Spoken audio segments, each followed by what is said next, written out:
Day 65, and we are looking at tiles. We've thrown them up on the neighbor's lawn here with permission, of course.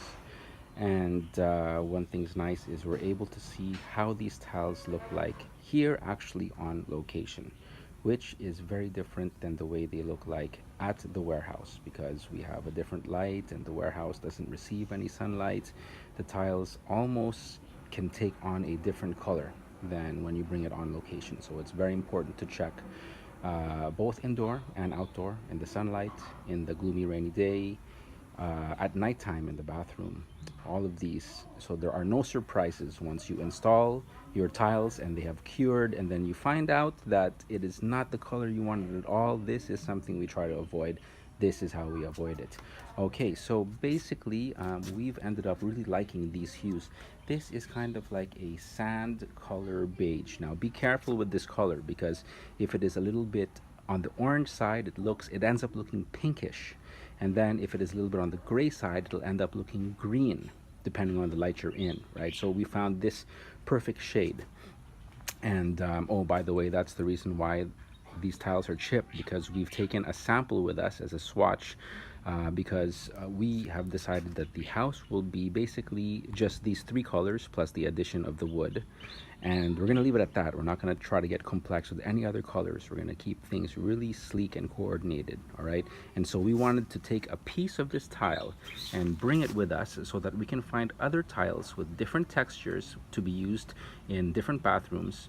We wanted them to have the same exact color, more or less, all right? Like I said, beige is a tricky color. It can easily turn pink, it can easily turn green. So, and of course we've done this too with mocha. This is another difficult color because you just get the wrong shade and it looks gray, and it looks like a dead gray. You don't want that.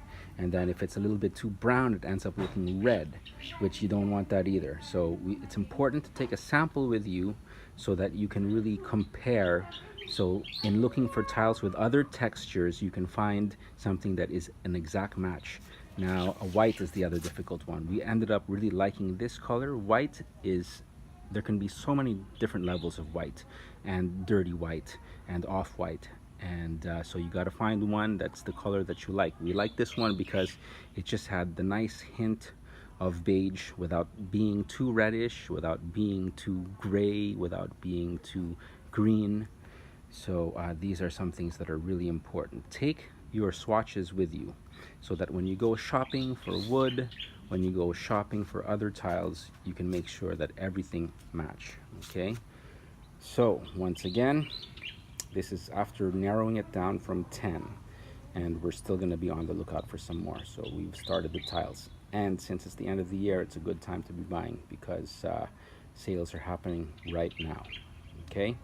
As far as the bathroom goes, we can actually start installing these tiles in the next couple of weeks. And the main floor, however, will be maybe a month and a half from now. Anyways, there you go. It's all about tiles.